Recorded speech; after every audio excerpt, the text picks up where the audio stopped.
Castor oil is not a miracle, but when you understand how it works and how to use it, it can be incredibly powerful for your skin. In this video, I'm going to tell you whether it actually deserves a spot on your face and the correct way to use castor oil so you can maximize its benefits. If you're new here, I'm Holly. I share science-based skincare for women in their 30s and 40s so you can age beautifully and naturally. Subscribe to my channel so you don't miss my weekly uploads. I'll be honest, I never heard of castor oil for skincare until about a few years ago. It wasn't something my mom used. It wasn't something I saw at the drugstore growing up. And suddenly, it was all over the internet, being called a miracle for skin, hair, brows, lashes, everything. So I tested it on myself and I paid attention to how my 40-year-old skin actually responded to castor oil over time. In this video, I'm going to walk you through why it's been used for centuries and how it can support your skin, especially if you're dealing with dryness, fine lines, or just sensitive skin. I'll also show you exactly how I use it on my face and why. After using it consistently, I genuinely believe it's contributed to my skin, my hair, my nails, even my body just looking healthier overall. And if you've been curious about castor oil but didn't know where to start, or you've heard the hype but wanted real guidance, stay with me because this will make everything click. And if you used castor oil before and didn't work for you, don't click away yet because chances are no one explained what it actually does. Castor oil is not a miracle treatment on its own. It's not meant to replace your moisturizer, your serums, or your skincare routine. Castor oil is a sealant and a support ingredient. Once you understand that role, it becomes incredibly useful. Here's a simple version of what it does to your skin. Castor oil is rich in ricinoleic acid. This helps the oil do two very important things. Lock in moisture and calm inflammation. If you have dry skin, castor oil helps prevent water from escaping your skin. It doesn't add water, but it traps the hydration that's already there.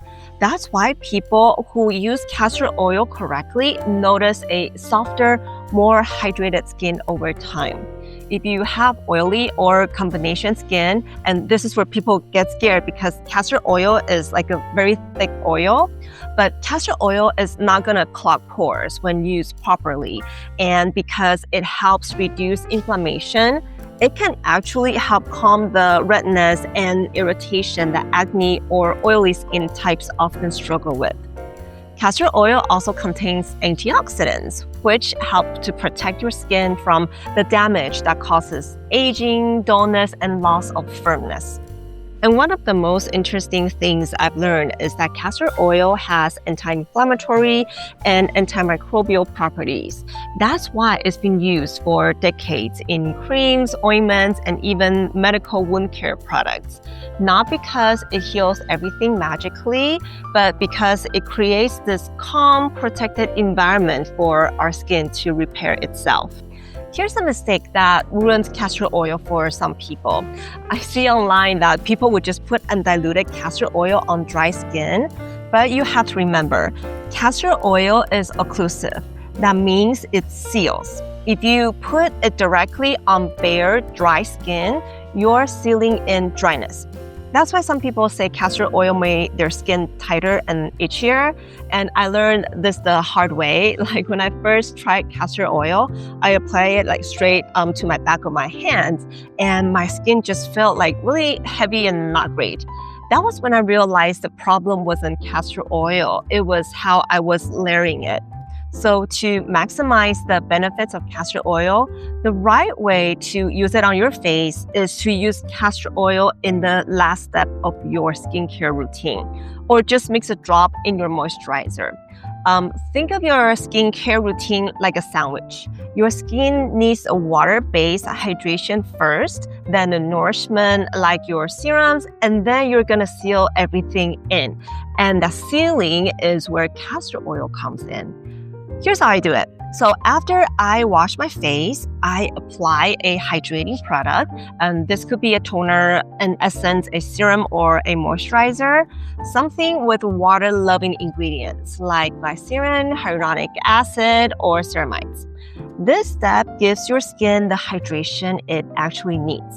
Then, while my skin is slightly damp, I use castor oil. And this is the key, just 1 or 2 drops. I warm it between my fingers and press it into my skin. I don't rub aggressively, I just press and gently glide. Sometimes I would just put a drop of castor oil with my moisturizer and then mix them together before applying to my face. This seals in everything underneath and supports your skin barrier overnight. I talk about my skincare routine on my video about how to look younger naturally. It's timestamped in the video here, so you can check that out next. So for under eyes and fine lines, this is where castor oil really shines for me. The skin under our eyes is thinner, drier, and has fewer oil glands. That's why fine lines show up there first. Castor oil doesn't erase wrinkles, but it helps to prevent the fine lines from becoming permanent. At night, after my eye cream or moisturizer, I just tap the thinnest amount of castor oil under my eyes. Not too close to the lash line, but just enough to seal in the moisture. Over time, my under eye area looks smoother and hydrated. At 41, I don't really have wrinkles around my eyes. And what about puffiness and redness? Because castor oil has anti-inflammatory properties, it can help calm mild puffiness and redness, especially if your skin tends to react easily. If you wake up puffy, castor oil isn't a quick fix like caffeine, but when used consistently, incorporate just 1 drop in your morning skincare routine. It helps keep the skin barrier strong, which means less irritation over time. For lashes and brows, this is actually the reason I bought castor oil in the very first place, because I've seen people swear by using castor oil for thicker lashes. So I always have thin, sparse Asian lashes, and as I get older, I noticed my brows were literally starting to disappear, especially at the tails. Between the daily eyebrow makeup, mascara, and then removing them at night, there's a lot of friction happening there, and that leads to early breakage. Castor oil doesn't force hair to grow. It nourishes and protects each hair so it can stay in its growth phase longer. When lashes and brows don't break as easily, they actually get a chance to grow thicker and longer over time. After using it consistently for years, I've noticed less fallout, stronger lashes, and fuller looking brows. So here's exactly how I use it for thicker lashes and brows. At night, I just take 1 drop of castor oil on a clean spoolie like this one. And I bought a bunch of these disposable ones on Amazon, and I'll link them below. And just gently brushes through my lashes and brows, coating each hair. That's it. Simple, gentle, and very effective when you stay consistent. When choosing castor oil, you want one that is cold-pressed, organic, hexane-free, and ideally stored in a glass bottle. Hexane is a chemical solvent used in some oils, and it can cause irritation, especially on facial skin. The one I use is this one by Kate Blanc Cosmetic Organic Castor Oil. I actually have a few of these, they're in each and every one of our bathrooms, so I don't forget using it every day. Finally, here are some practical tips and gentle warnings about castor oil. Less is more. Using too much castor oil can feel heavy and uncomfortable because it is very thick. And do not use castor oil in the morning unless you're staying indoors, it is thick, and not sunscreen. Avoid putting it directly on acne or pimples if you're actively breaking out. And remember, castor oil is supportive skincare, not magic. If you want to keep learning how to have great skin in your 30s, 40s, and beyond, watch the next video on your screen. I think you'll love it. If you find this video helpful, smash the like button and subscribe for more science-based skincare tips. I'll see you in the next one. Bye!